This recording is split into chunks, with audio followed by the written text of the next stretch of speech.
You're listening to Ka-Pow, the pop culture podcast. Comics, television, movies, and more. If it impacts fan culture, we have something to say about it. And now, your hosts, Jordan, Cliff, and Seth.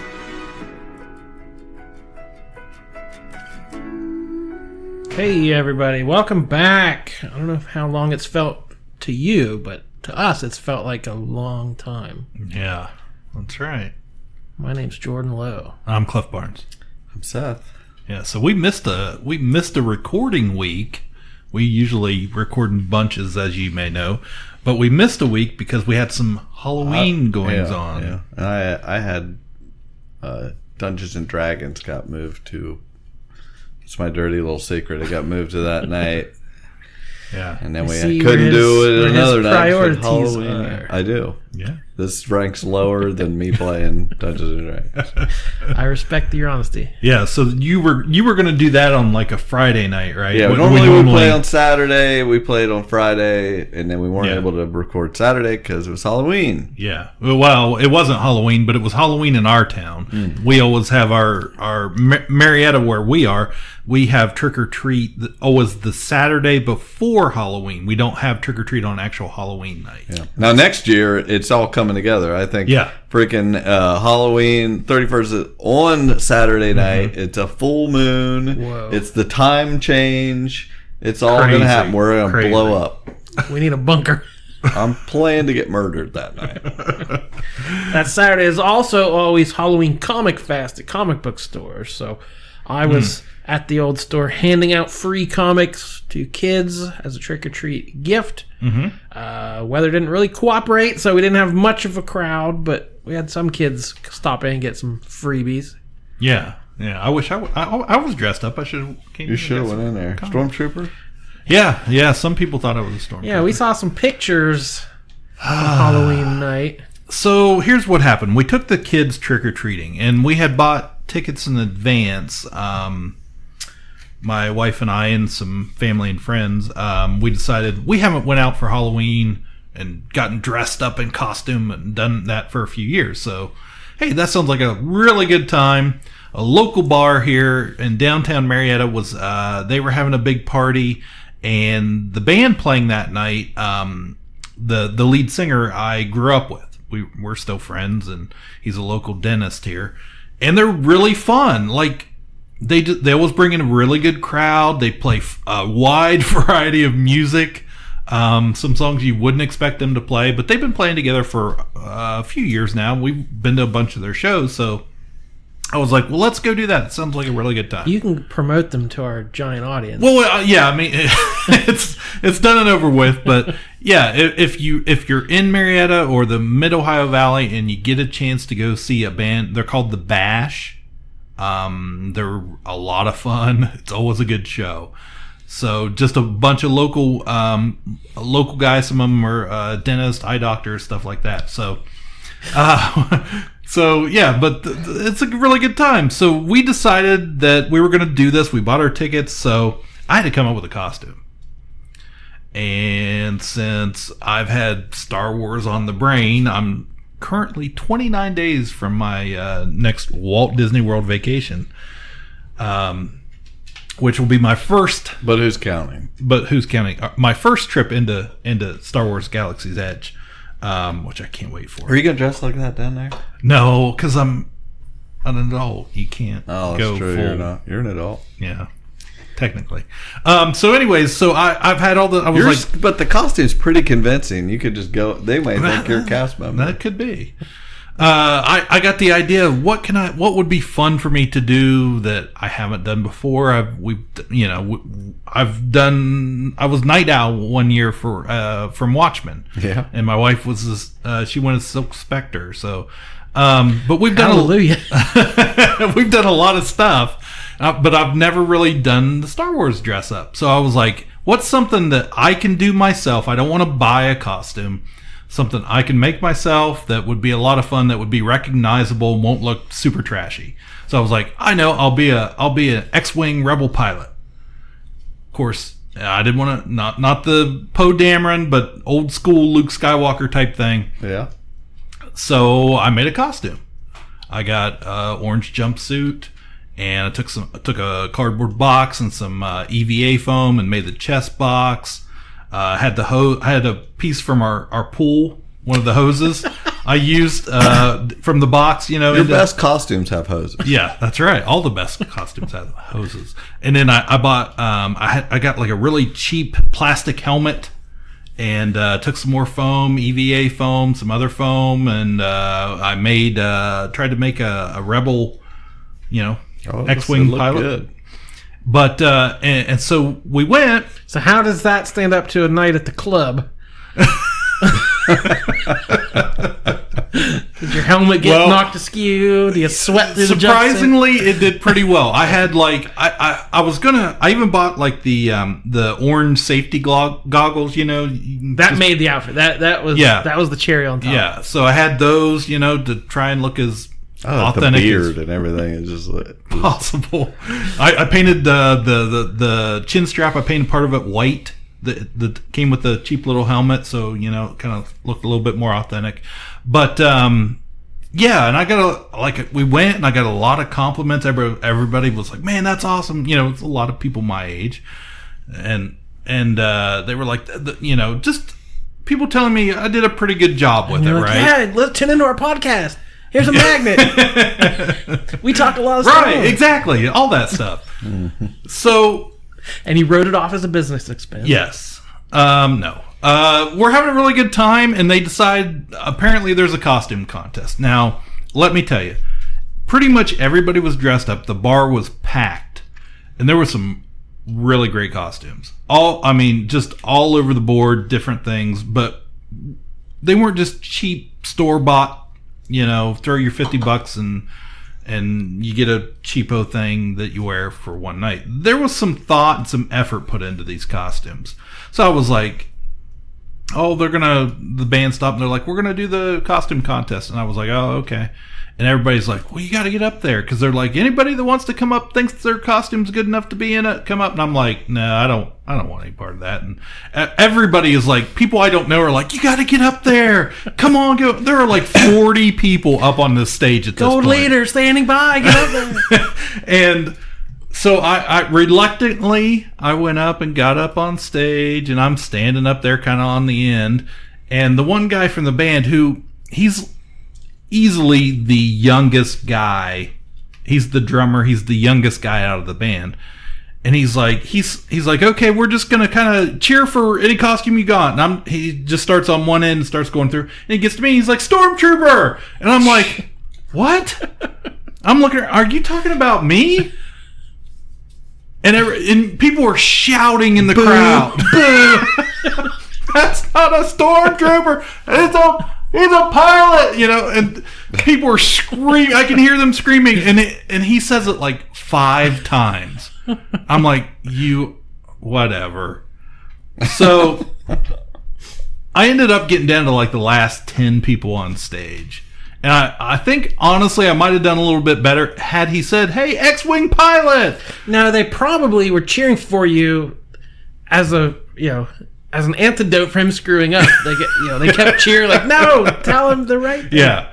So anyways, I did, better than, I was up there longer than a lot of people. But the guy that won, he went as Hulk Hogan.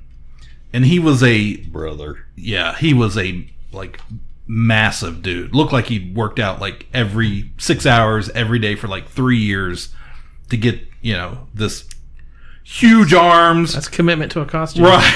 I'm sure that's what it was. He deserved the $5 or whatever. So he ended up winning. So good on him. He had a really good costume. He was having a really good time with it. He was up there flexing and doing all the poses. He had the big mustache he should have had like 50 shirts and just kept ripping them off. Yeah. Yeah. So good on him for winning that. But we had a really good time. So my wife and I went, and with some other friends, Michael went. Michael put a costume together really quick and went as the Peter Parker from Into the Spider-Verse, the older, kind of unshaven, little overweight Peter Is that Parker. what that was? I thought he just hadn't showered or something. Well, that was all part of the costume. So yeah, but we did. We had a really We've good been working time, on that for a while. Yeah. So it was a good Halloween. Good Opposite of the Hogan guy. Right. He was on a different regimen. So yeah, Halloween. Well, to me, Halloween always means movies. Save Martha! Puny God. I'm just a kid from Brooklyn. I'm Batman. Kneel before Zod! On the roof! Said it yourself, bitch. We're the Guardians of the Galaxy. So what's it gonna be, huh? Long sullen silence? Or mean comment? Go on. You got me in a box here. I'm not a huge horror buff, but around this time of year, I do like to watch good scary movies, so I checked out a few in the last couple of weeks. I had one saved on my DVR forever called Brimstone Never heard of from it. 2016. Guy Pearce and Dakota Fanning. Oh, and Kit Harington from Game of Thrones. Beware of false prophets who come to you in sheep's clothing, for inwardly they are ravening wolves. Jesus is the shepherd who protects you from those wolves. And I am his dog, the sheepdog that get the lambs back on track when they stray off the path. And some of you have strayed, haven't you? Mama, are you evil? Reverend says he's here to take you back where he came from. I know you're there, and I know you can hear me. You may have no tongue, but there is nothing wrong with your ears. Do you know why I'm here?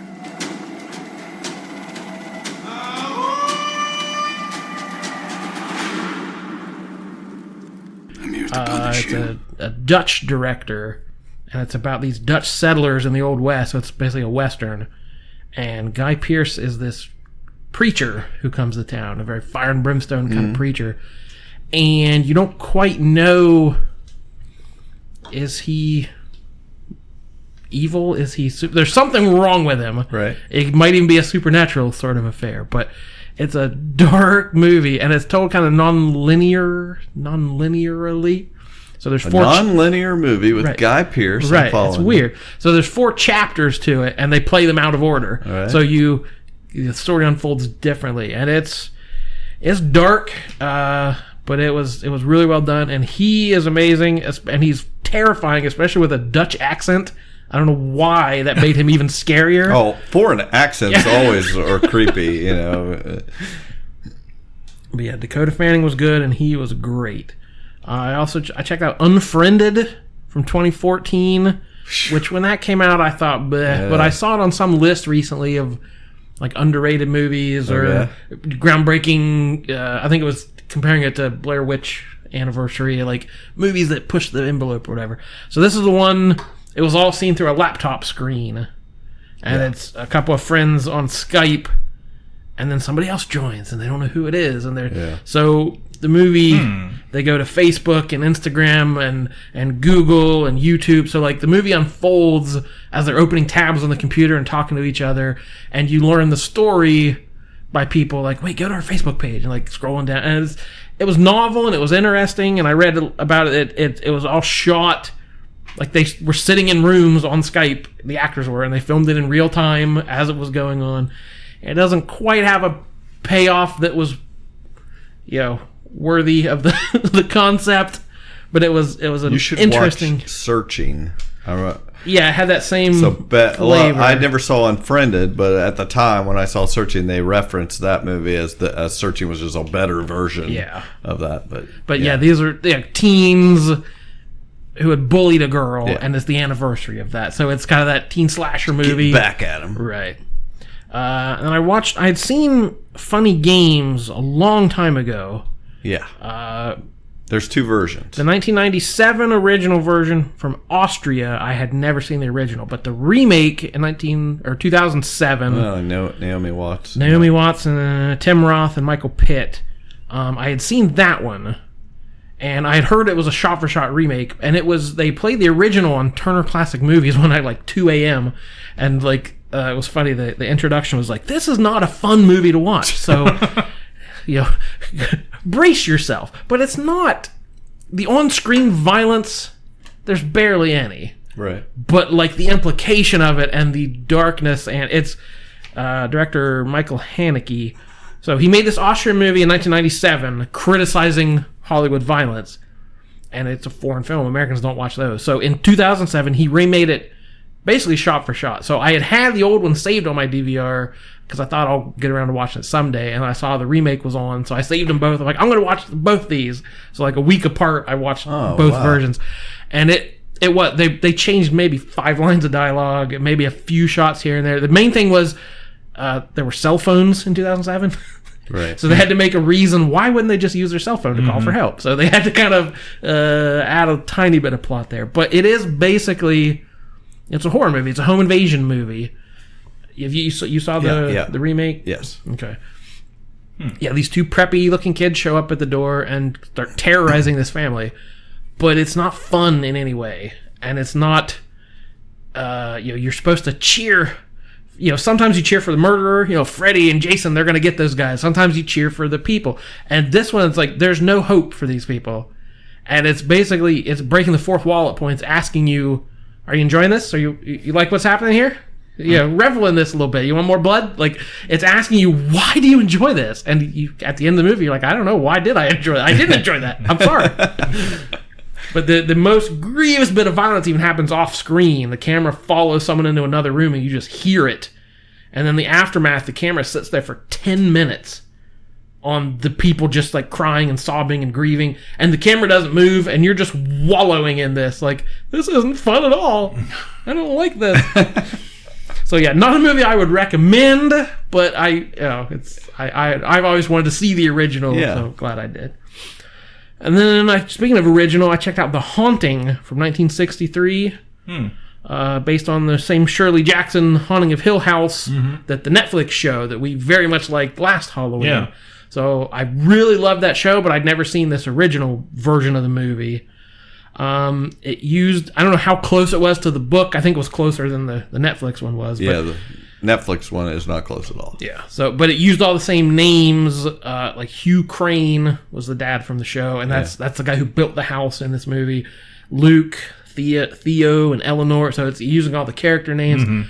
Basically, a haunted house story, but in that 1963 way where you don't really see anything. It's just thumps and noises and pounding on the wall. But the set looked, especially if you like the Netflix show, like the spiral staircase and all the weird statues. And they said they kind of shot the movie at weird, like slightly off angles and like slightly fisheye, like just so everything looked kind of off. You look down a hallway, it always kind of looked kind of crooked. So it was, for the limitations of 1963, you're not going to see blood and guts and monsters and stuff, but it was a good psychological horror. Again, worth watching. Not the greatest movie I've seen, but I like seeing that source material for that kind of stuff. Yeah, I like a smart horror movie, so I'm always on the lookout for something. Too many just shocky jump scares I avoid most. And that one had also, but I remember seeing that on that Eli Roth, like the History of Horror AMC did. Yeah. So I remember seeing clips from that as a acclaimed kind of neo or original horror, and I heard they're going to do a second season of that. So AMC is going to do another documentary about horror movies. Netflix is doing another season of Haunting of Hill House too. Yeah. So. I haven't really watched a bunch. If you want the year is running out there. Yeah, well, I was just I'm going to head to Columbus tomorrow, I think, to try to catch some stuff because we've reached that point in the year where I can't. Things that are coming out now are not going to be out on video in time for my list, so I'm going to have to actually go to the theater to see them. Are you on pace?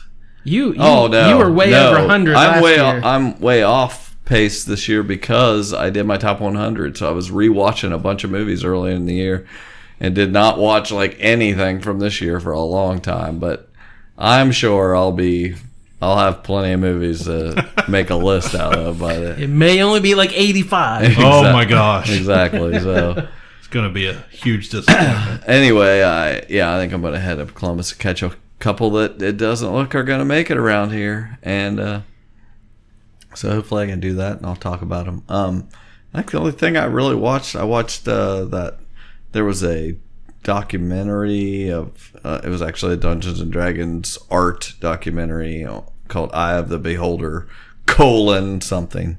I don't know, but it was just like a video version of they came out with a book last year called Art and Arcana, which I just love that stuff anyway. I grew up playing it, and a lot of that art is very nostalgic for me, and these guys are so talented. And it just went through. It was neat to see how they made the art, how they commissioned it, and did hire different guys, and it just went through all of their different art. And it was one of the best thing I ever saw. It was nice to see them talk about it and how some of the old art and the monster manuals and things did not have color.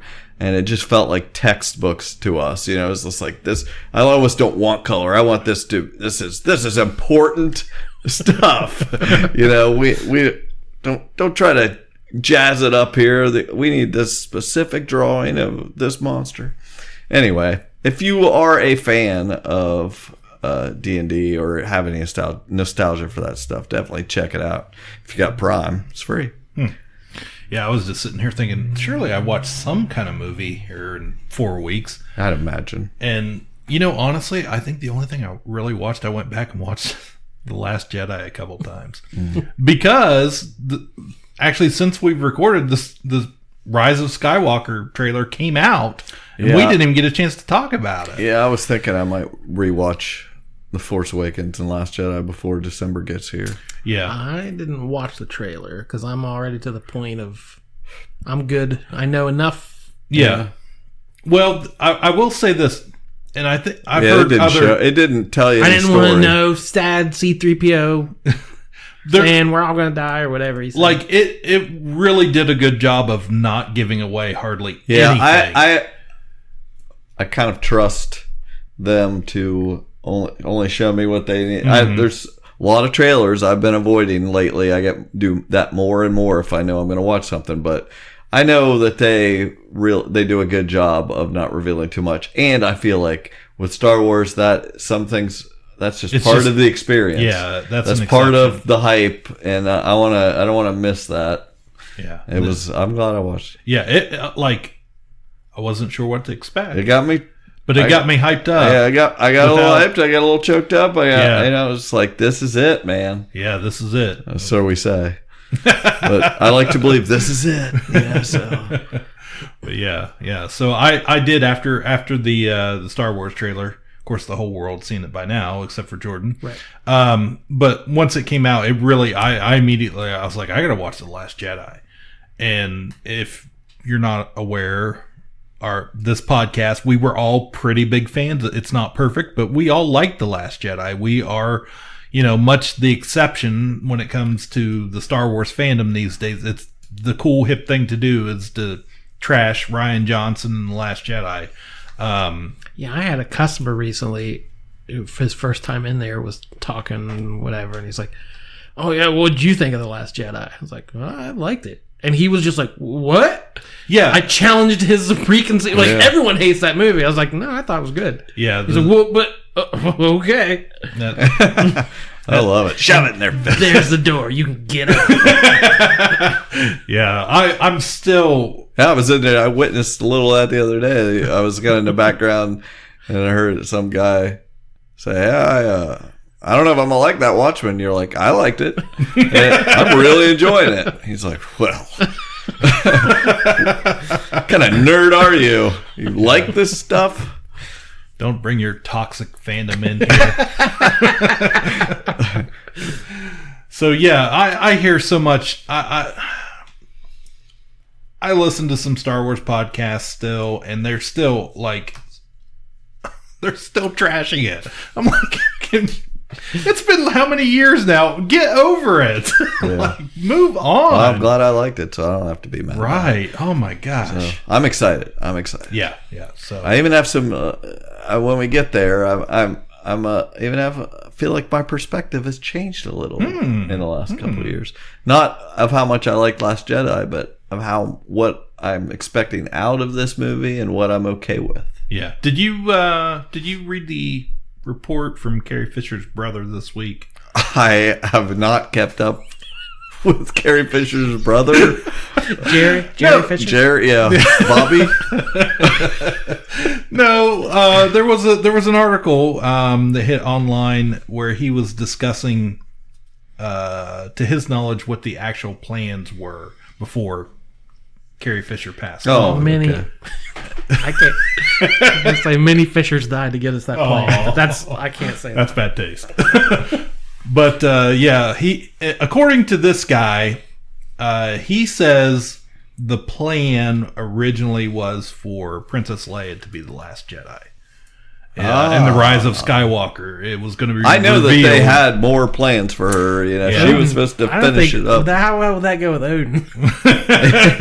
Odin doesn't like the lady. It was obvious that they were building to her, and then her death. Yeah, you know, they've had to change some stuff. I saw in the last couple of days they were talking about how they had 8 minutes of footage that they used and kind of, you know, pieced it through this movie. And I hope it works. Yeah, I hope it, it doesn't feel like they shoehorn stuff in there or they wrote around it too much. But he says, the idea was that Carrie would have wielded her own lightsaber there at the end. But that'd been cool. That would have been cool. But I'm pretty excited about what's now I'm to interested come. to see what changed that. I'm just a little. I don't know what JJ's going to do. If he's going to backtrack anything, but I've thoughts. We'll wait. I saw Mark Hamill today had some footage of his original audition. Yeah, tape. I watched that. Did you watch that? Yeah.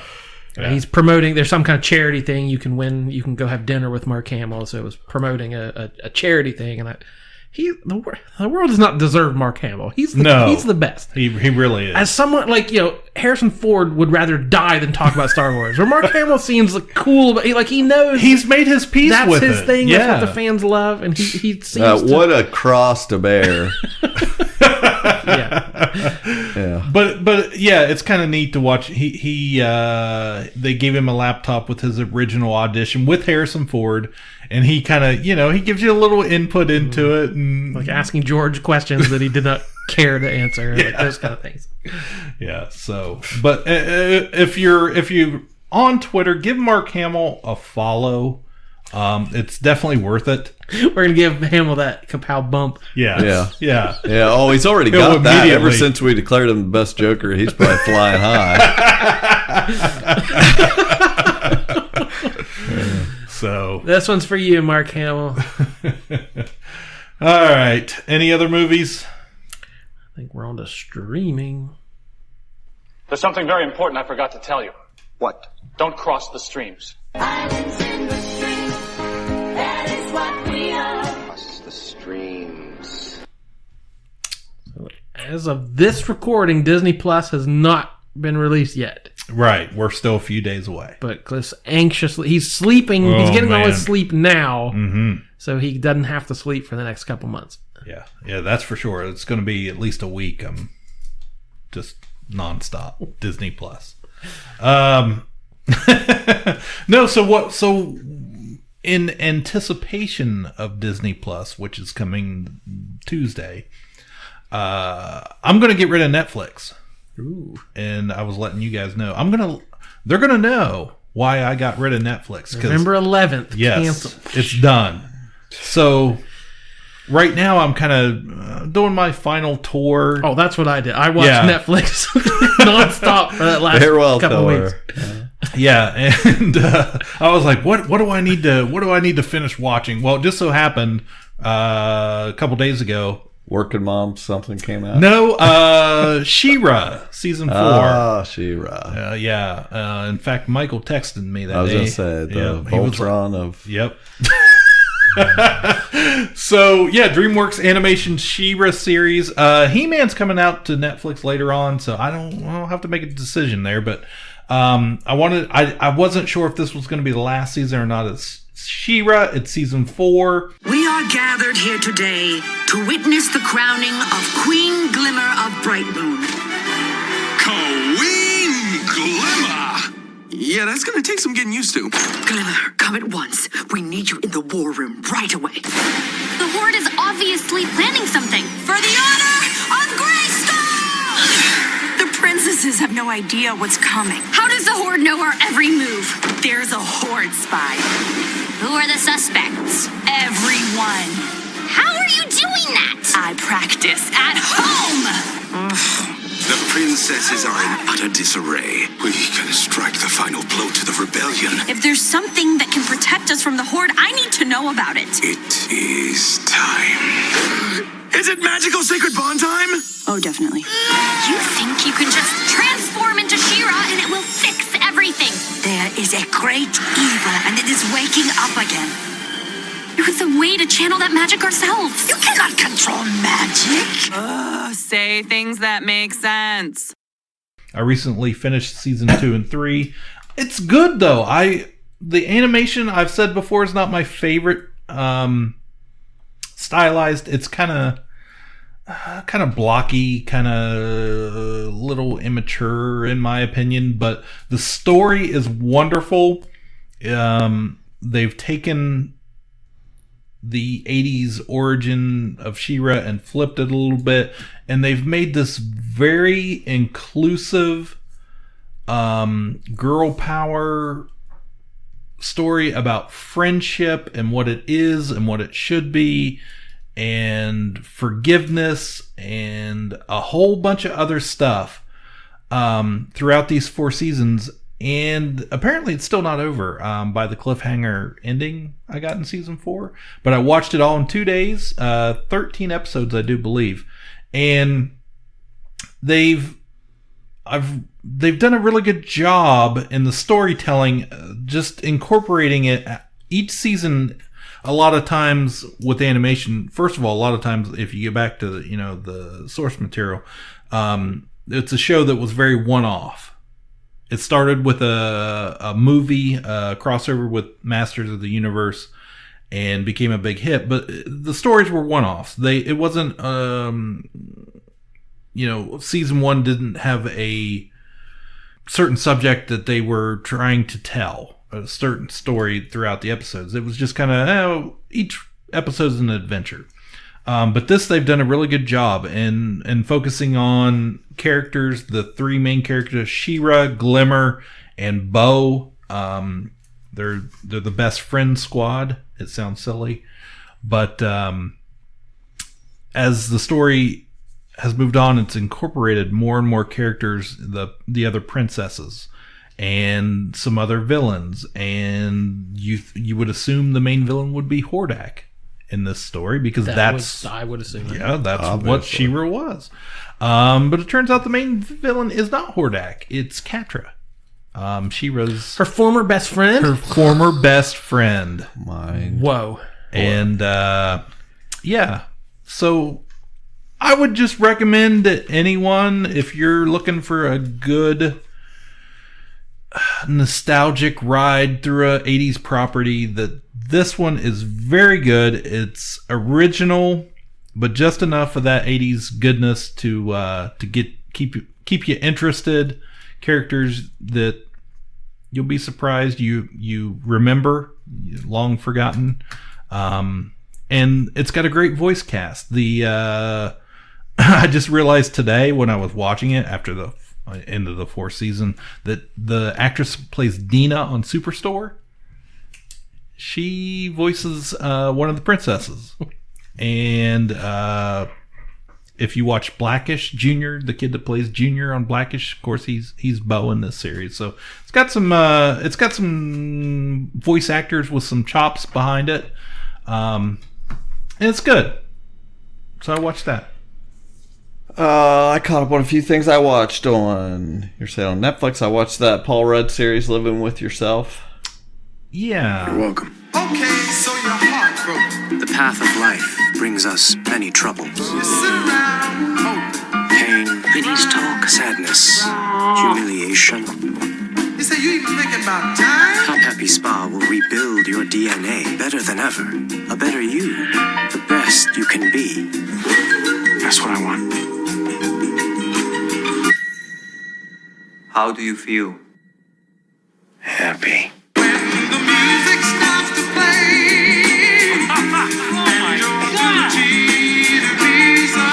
Okay. Did you hear that?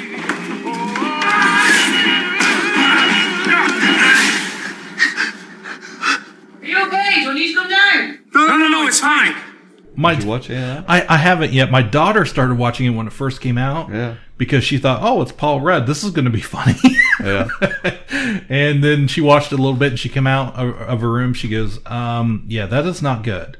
And I was like, I don't think you understood what you were getting into there. Yeah. It was pretty good. I haven't really heard what the plot is. I mean, I know he plays multiple. Somebody cells. suggests he goes to a spa because he's like, just works tough. Everything is getting run down. He's like not getting along with his wife. Things are all screwed up, and he's like, I go to the spa and I feel great afterwards. And he, this is very quickly into the first episode, so. My spoilers for Living with Yourself been out for a few weeks. He goes to the spa and he comes out. What's funny is Tom Brady's coming out of there. He's like, "You been here before?" He's like, "I've been there like 6 times. It's great, whatever."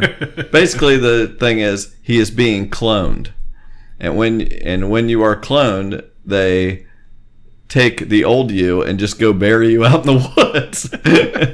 And the new you has your memories, but it is a cloned body that hasn't been through anything. So you feel great. You have a positive attitude. You go out there and just live your life never knowing that you have been cloned. And it's a neat premise. He, thing is his body, the one out in the woods, comes out of the grave and goes back to town. So he's living with himself, and it's a pretty interesting show. I kind of like it. I watched it in one day. It was, it's not very long, but I assume they'll do another season. It was pretty interesting. It was had some dark moments here and there, but you get a lot of different perspectives. You'll watch what happens, and then the next episode is from the clone's perspective or from his wife's perspective or things like that. So it was interesting. It kind of goes in a cycle like that, but I can't say it was bad. I mean, I'm glad I watched it. It's Paul Rudd. It's Paul Rudd. And anytime Paul Rudd comes out with something new, I always keep an eye out. I was really surprised you didn't watch it. Well, I may still circle around before Tuesday, but I always keep an eye out when he's got a new something coming out for his next Conan appearance. So I had to check out Conan when Paul Rudd was on again, because every time he's on Conan for like the last 20 years, he brings that clip and they play it, and it's that scene from Mac and Me every single time. Mm-hmm. It's always funny. It's always funny. I also watched, because the Marvelous Mrs. Maisel, highly acclaimed Amazon Prime series, is about to release the 3rd season in December, I believe. And I had never watched the 2nd season. I enjoyed the 1st season fine. Watched the 2nd season, and it was also good. It's I think mostly what I like is just that it's a period piece. She's a woman comedian, friends with Lenny Bruce, and it's not the greatest thing. I mean, everybody it wins a lot of awards, and I enjoy it. I will watch the 3rd season, but I think it's slightly overhyped. I also watched the Amazon Prime series Modern Love, which is an anthology series with a bunch of different people: John Slattery, Tina Fey, Anne Hathaway.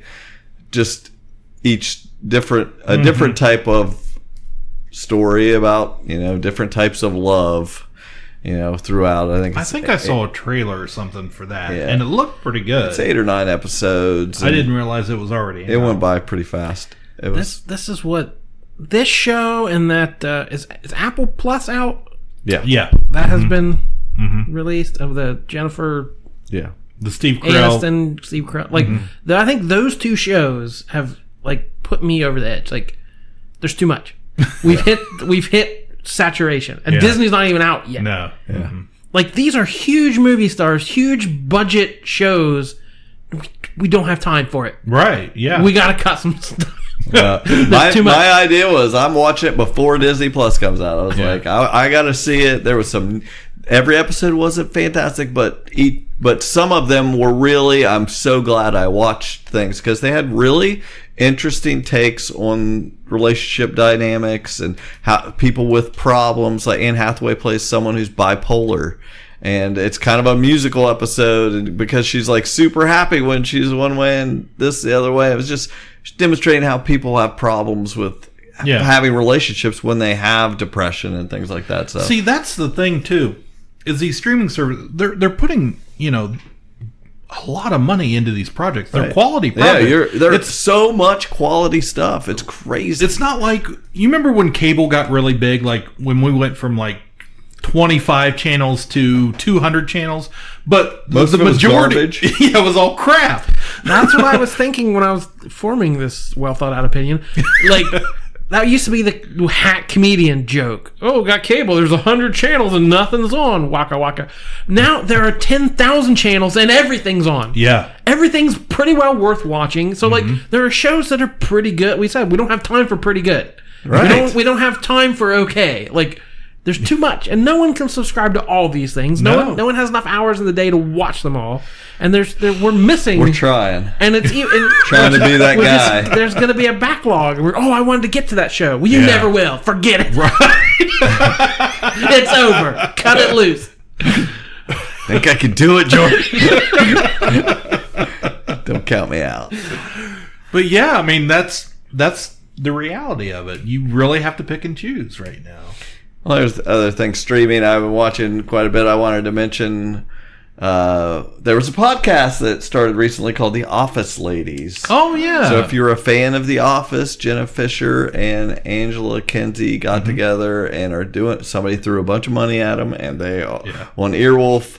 And they are doing a podcast episode by episode. We'll see if I don't know what the over under is on how many episodes they're actually going to get through of the 188. That seems like a lot. Okay, here's one about plop again. Right. What do we say? And it started out a little. I didn't love the first episode, but you could tell they're nervous and they kind of.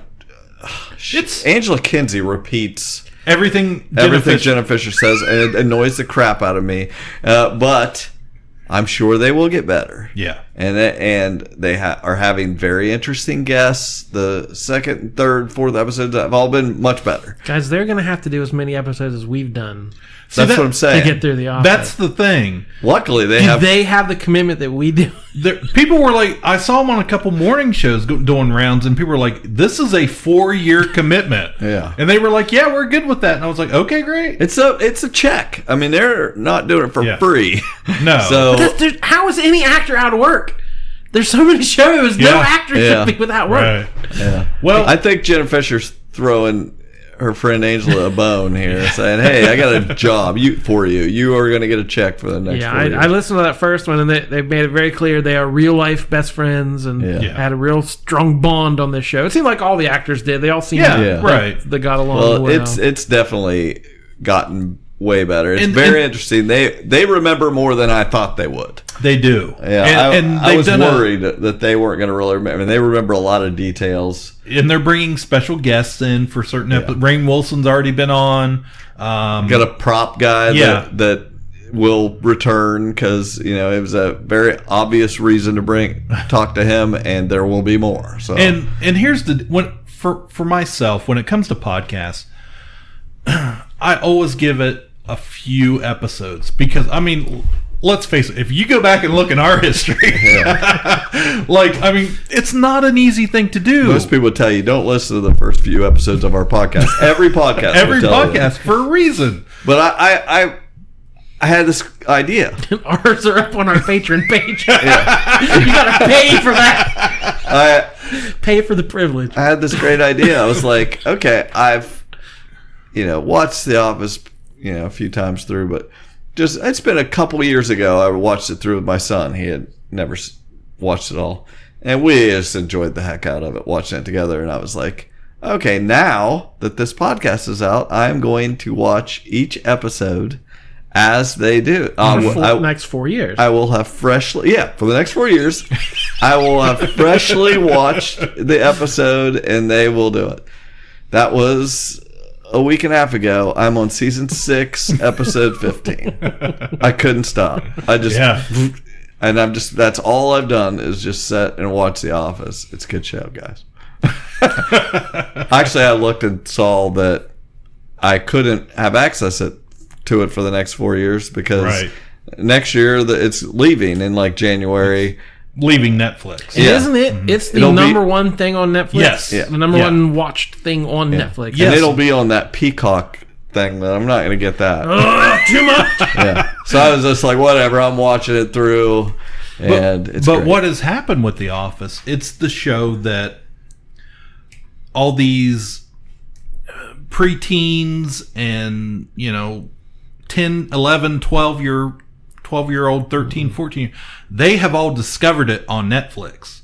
Like, my daughter absolutely loves The Office. She watches it as much as I do, which is a lot. And it always got good ratings, but it was never Friends, Seinfeld level ratings. Right. As it was airing. It was never in danger of being canceled or anything, except right at the very beginning. But but it definitely has ballooned in its So if they can calm down, I definitely recommend listening to that if you're a fan of The Office. They just need to...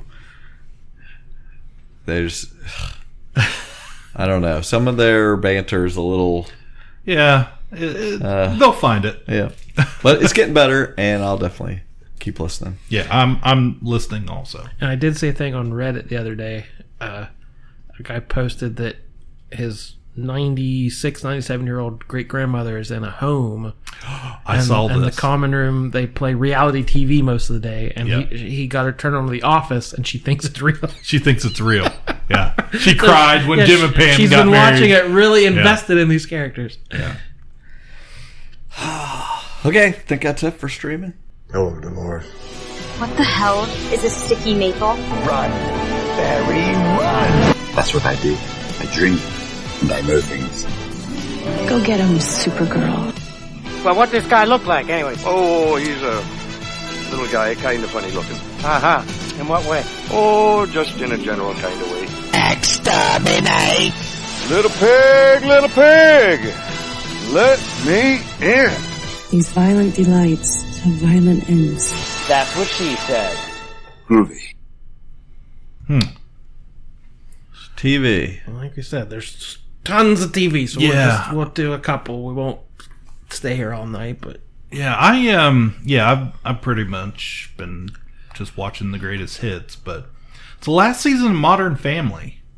It's a show I still watch. Yeah, I watch it. It feels I've always watched it. I feel like it kind of feels like they're wrapping it up though. Yeah. This year it's always fine. Yeah. It used to be. It was groundbreaking to me when it came out. What they were doing was a new thing, and I really. It felt very hip and it was great. First 5 seasons or so were great, and it's just been cruising since then. As far as it's kind of how it hasn't taken the dive for me that the Goldbergs has. Goldbergs, I feel like I'm handcuffed to it because I've never stopped watching it. I like the 80s nostalgia stuff, but it's garbage. I think it's terrible. It's one of the worst shows I still watch. It's so funny because I was complaining about it the other night as we were watching it, and my son says, he was telling me his girlfriend just discovered it, so she's watching like the first 3 seasons so far, and she she thinks it's hilarious, and I'm like, yeah, it was. It used to be great.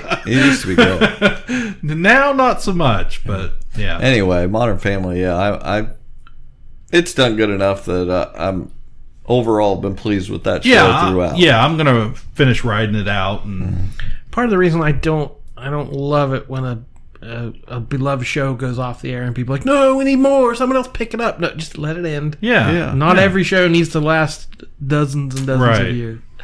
Watch 49 just was canceled after its second season. You know, it's one of those people are trying to save it, but I don't think it'll happen. But you tried. You did your best to talk it up. I liked it. I'm glad I watched it. I'm fine with it ending where it did. There was enough closure? Yes. It does not need to go on. I really don't want to feel like I have to watch it, but I did enjoy what there was of it. Succession season 2 ended. Yeah. I love that show. No, people don't really watch it, but you were just mentioning it didn't do as well as Watchmen's doing now, but it was a great show and it had a great ending to the second season, so still very good.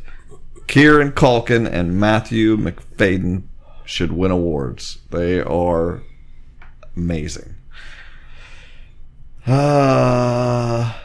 Silicon Valley's back. And that's another show that used to be great. Is it the last year for that? Yeah. It used to be great, and it's just doesn't do it for me anymore. I'll watch it till the end. But I just started it. Sorry. I had a free weekend of HBO last weekend. Yeah. And season 6 premiered that Sunday night. And like the Saturday afternoon or whatever, I'm scrolling through seeing what's on. I was like, oh, there's the first episode. There's the second. There's the third. Yeah. So HBO 2 played every episode up to the premiere. I'm like, I recorded all of them. So okay. Well, it's great for a while. I just finished the 4th season, so I haven't started the 5th. Best line in television. I mean, if I had to come up with best lines, I don't know how high this would be up there, but I'll never forget T.J. Miller saying, "You about pissed to a shit fight." That's such a good line to a kid. He talks like, "You just brought piss to a shit fight." I know. That's a lot of bleeping, Cliff. Say it one more time. Yeah, just keep going.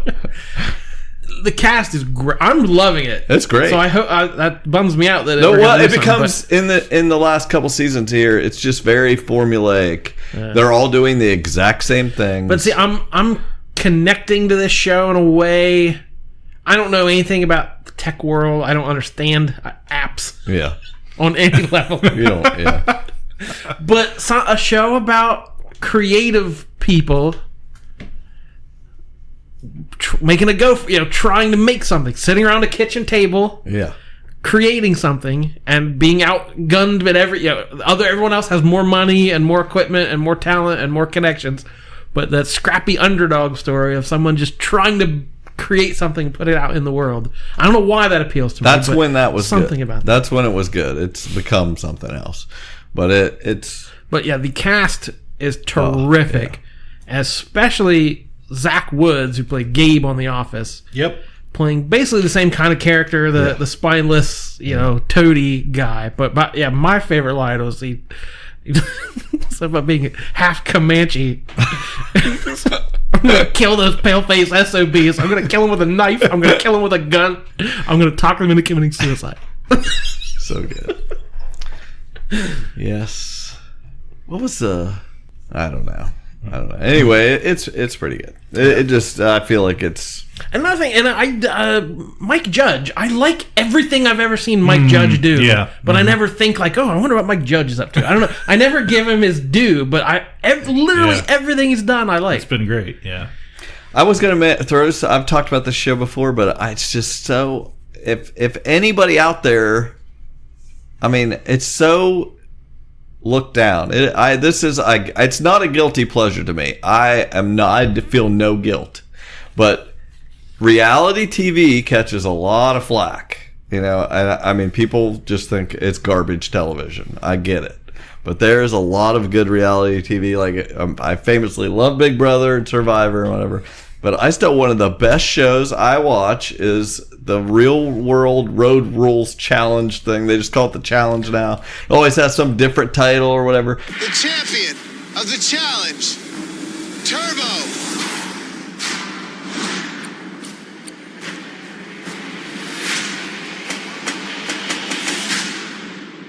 Welcome to the jungle, you cheeky. The battle lines have been drawn. Only one team is going to walk away with $1 million.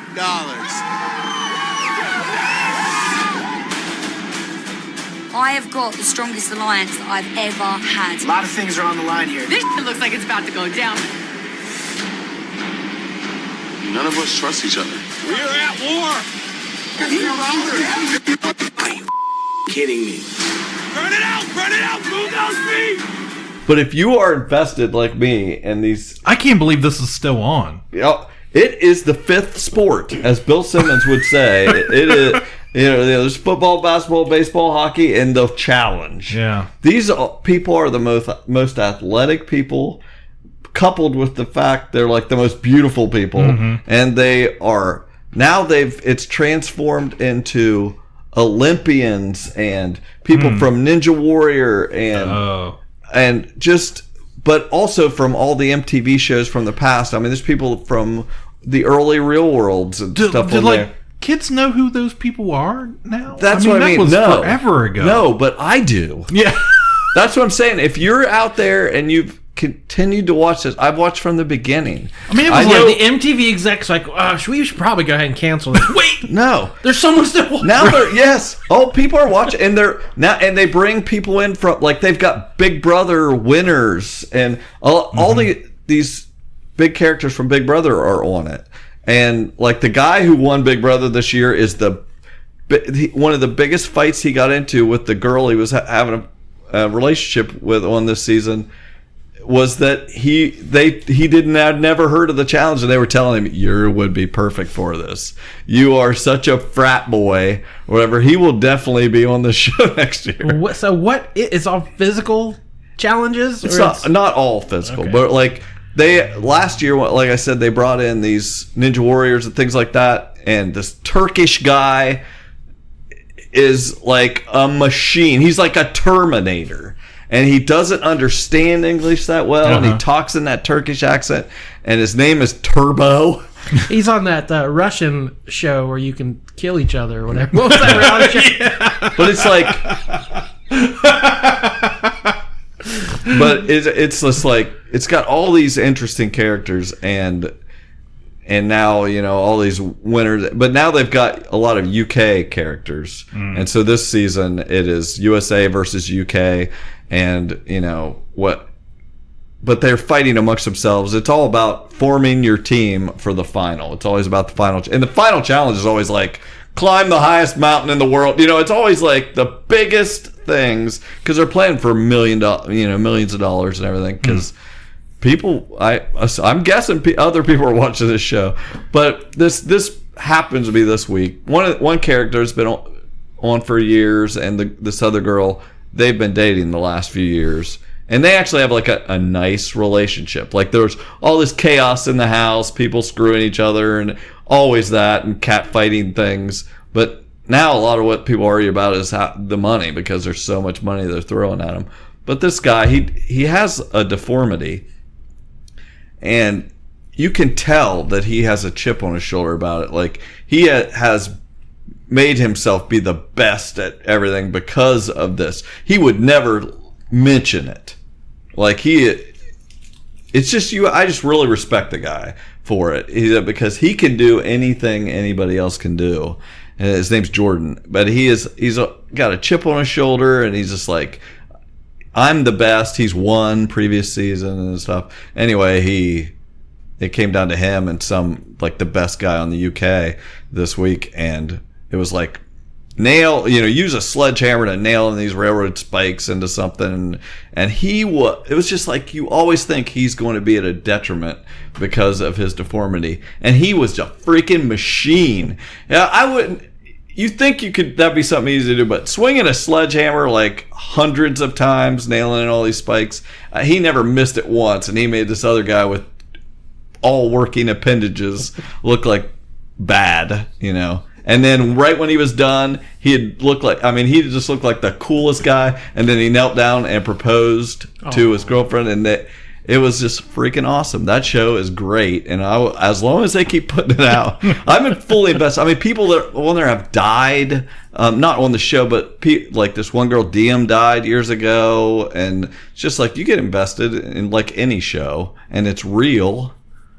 So I enjoy it. So if you're watching it, I'm there with you. Don't feel the guilt. This is good stuff. It just blows my... I remember being in like 7th grade maybe. It was like 1992 when The Real World came out, the first one. And oh my gosh, I mean, it was huge. Those people were huge. Yeah, it was the first reality. And by season 3 is one of the most famous seasons. Mm-hmm. Oh yeah, I watched it for years and years. Yeah, Judd Winnick was on that season, and he married the girl that he's still married to the girl that was that he met on there. Yeah, Puck. Probably the most famous character to ever be on. Yeah, oh my gosh, yeah. I remember all those early seasons. I remember when Road Rules came on. And the one guy died, was famous, died of AIDS. Yeah, Pedro Zamora was on that season. Yeah. But yeah, Road Rules they had. And then that's what this morphed from. Those two things came they together. would compete against each other, right. Yeah. They do the most... Those shows aren't on anymore, correct? No, I think it's been a few years now that they just like, whatever. We're just on a rotation doing the challenge. Yeah. Anyway, whatever. I enjoy it. Okay. All right. Well, just want to remind everybody we're on YouTube. What? You can subscribe. You can click the little notification bell, and you'll get notified that a new episode's out. You can watch it on They your might on even leave it on there. Yeah. We don't play music. They can't. Yeah, if you don't play Prince songs, we'll be fine. Yeah. I think that one made it. Oh, good. If you talk over them enough, they don't always catch them. We're also on Spotify, guys. What? Did you know you could find us on Spotify? I didn't know. You can stream us in your car. It's an app. It's a music service. Yeah, lost very, very popular with the kids today. But yeah, you can just search Ka-Pow on Spotify and you'll find us. Is that something like TikTok? No, we're not on TikTok. We should be. Totally different. We should be. We'll have to get a channel. TikToking. But if you like this podcast, check out our vines. Leave us a review. You can review us on Apple Podcasts, on Facebook, like our Facebook page, and Google Play. You can MySpace, yes. Friendster, Napster, whatever stir you got. I'm gonna mail you a CD. Yeah. With hours of our show on it. You just have to upload it. It's a free upload. We're opening a storefront where you can go in and rent our episodes. That would be awesome.